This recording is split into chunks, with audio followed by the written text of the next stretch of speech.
ఆంధ్ర రాష్ట్రంలో అనేక వందలు కాదు వేల ఎకరాలు వక్ఫ్ భూములు కానివ్వండి, ఖాజీ మాన్యం కానివ్వండి, వేల ఎకరాలు బడాబాబుల కబ్జాలో వెళ్ళిపోయి ఉన్నాయి.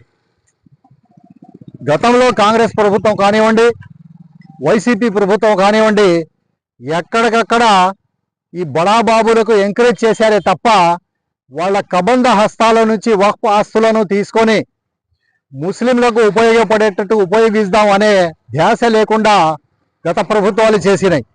ఈరోజు చూస్తే మరలా ఆంధ్ర రాష్ట్రంలో నారా చంద్రబాబు నాయుడు గారు, నారా లోకేష్ గారి సారథ్యంలో తెలుగుదేశం పార్టీ కూటమి ప్రభుత్వం ఏర్పడిన తర్వాత ఎక్కడెక్కడైతే వక్ఫ్ భూములు కబ్జాలో ఉన్నాయో వాటినన్నిటినీ కూడా వెలికి తీసి వక్ఫ్ స్వాధీనం చేసుకోవడం జరుగుతుంది.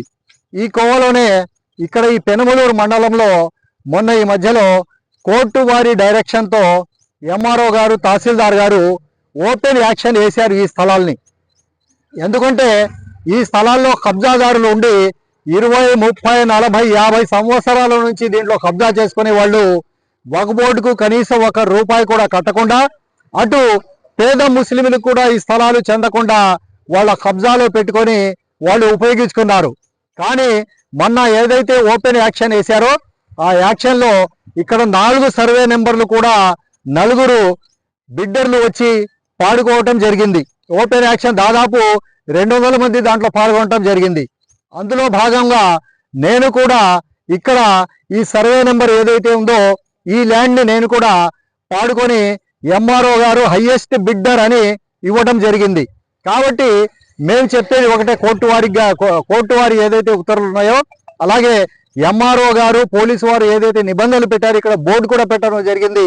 ఇక్కడ ఎవరైతే కబ్జాదారులు ఉన్నారో వాళ్ళు దీంట్లో ప్రవేశించకూడదు అని బోర్డు పెట్టిన తర్వాత కూడా ఇక్కడ కొంతమంది ప్రవేశిస్తానికి ప్రయత్నిస్తున్నారని తెలిసి ఈరోజు మేము వచ్చి ఇక్కడ ఉంటున్నాం. మేము ఎలాగైతే పాడుకున్నామో ప్రభుత్వానికి లోబడి ఏదైతే వక్ఫ్ బోర్డు, ఖాజీ మాన్యం నామ్స్ ఉన్నావో దానికి కట్టుబడి మనం ఇక్కడ పాడుకున్నాం. దానికి ప్రతి సంవత్సరం మనం రెంట్ పే చేస్తాం, సజావుగా పే చేసి దీన్ని మనం సాగు చేసుకుంటామని తెలియజేస్తున్నాం. అలాగే ప్రభుత్వానికి నేను ధన్యవాదాలు తెలుపుకుంటున్నాను. ఎందుకంటే ప్రభుత్వం ముందుకొచ్చి వేలంపాట నిర్వహించింది కాబట్టే ఈ స్థలాలు కబ్జాదారుల కొరల నుంచి బయటకు వచ్చినాయి. అందుకని నేను ప్రియతమ ముఖ్యమంత్రి నారా చంద్రబాబు నాయుడు గారికి, నారా లోకేష్ గారికి, మన పార్లమెంట్ సభ్యులు కేసినేని శివరాజ్ చిన్ని గారికి, అలాగే ఇక్కడ ఎమ్మెల్యే గారైన ఎవరైతే బోడే ప్రసాద్ ఎమ్మెల్యే గారు ఉన్నారో ఆయన ప్రతి క్షణం ఈ స్థలాలు కబ్జాలో వెళ్ళకూడదు, వక్ఫ్ స్థలాలు ముస్లింలకే చెందాలని ఆయన ప్రయత్నించడం చాలా హర్షించదగ్గ విషయం అని నేను బోడే ప్రసాద్ గారికి కూడా ధన్యవాదాలు తెలుపుకుంటున్నాను.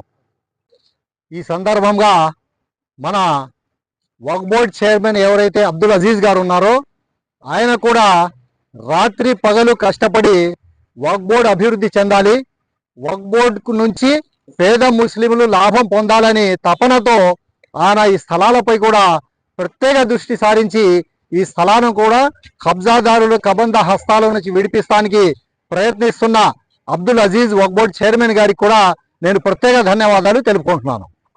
గత 10-15 రోజుల క్రితం వక్ఫ్ బోర్డ్కి చెందిన స్థలాలు కొంతమంది దళారీ చేతుల్లో కొన్ని సంవత్సరాల నుంచి అది పట్టుబడిపై ఉంటే మరి ఈరోజు కూటమి ప్రభుత్వంలో మా ప్రియతమ నాయకుడు నారా చంద్రబాబు నాయుడు గారు, మా యువ నాయకుడు నారా లోకేష్ గారు, పవన్ కళ్యాణ్ గారు, అట్లానే మన కేసిని చిన్ని అన్న, మరి స్థానికుడు ఎమ్మెల్యే బోడే ప్రసాద్ గారు, వాళ్ళందరూ కూడా అట్లాంటి దళారీ చేతుల నుంచి బయటికి రప్పించి ఇది వక్ఫ్ బోర్డ్ స్థలాలు బీదవారికి పంట పండించుకోవాలా, బీదవారి ముస్లింకే చెందాలని వాళ్ళు ఆవేదనతో మరి కోర్టు కూడా దీనికి ధిక్కరించింది. ఎట్లా అంటే యాలం పాట వేసి పాటకి ఎవరు పాడుకున్నారో వాళ్ళు పంట పండించి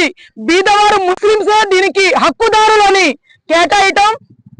మరి ఈ భూములు గత 30 సంవత్సరాల 40 సంవత్సరాల నుంచి బడాబాబు చేతుల నుంచి బీదవారి ముస్లిం చేతులు రావటము, మరి అట్లానే ప్రతి సంవత్సరం కూడా మేము భూమి పండించి ఈ బీదవారి ముస్లింస్ ఎవరున్నారో, బీదవారి పిల్లలు ఎవరున్నారో వాళ్ళకి మద్రసలకు కానీ వాళ్ళ చదువులకు కానీ దేనికైనా కూడా సంబంధించి మరి ఇలా వక్ఫ్ బోర్డ్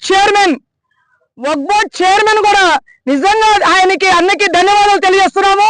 వీళ్ళందరూ కలిసి మరి ఇక్కడ ఎంఆర్ఓ గారు కానివ్వండి, ఇక్కడ స్థానిక సీఏ గారు కానివ్వండి, అంటే వాళ్ళందరూ కూడా ఒక బహిరంగంగా పాట పెడితే ఆ బహిరంగ పాటలో మరి కొంతమంది ముస్లింస్ సమాజం పాడుకుంటాం జరిగింది. అట్లానే మరి ఇక్కడ మొహమ్మద్ ఫతావుల్లా గారు పాటలో ఆయన పాడుకుంటాం జరిగింది. అది పాడుకొని ఆ సాగు భూమి ప్రతి సంవత్సరం కూడా వక్ఫ్ బోర్డ్ కి చెందినట్టు ఆ డబ్బులు ఎంత కట్టాలో సంవత్సరం కట్టినట్టుగా అది సాగు భూమి చేసుకుంటామని, అట్లానే మరి ఈ కూటమి ప్రభుత్వానికి ధన్యవాదాలు తెలియజేసుకుంటూ మరి ఇంకొకసారి మరి స్థానిక ఎమ్మెల్యే బోడా ప్రసాద్ అన్నకి, మా చిన్ని అన్నకి ధన్యవాదాలు తెలియజేసుకుంటున్నాం.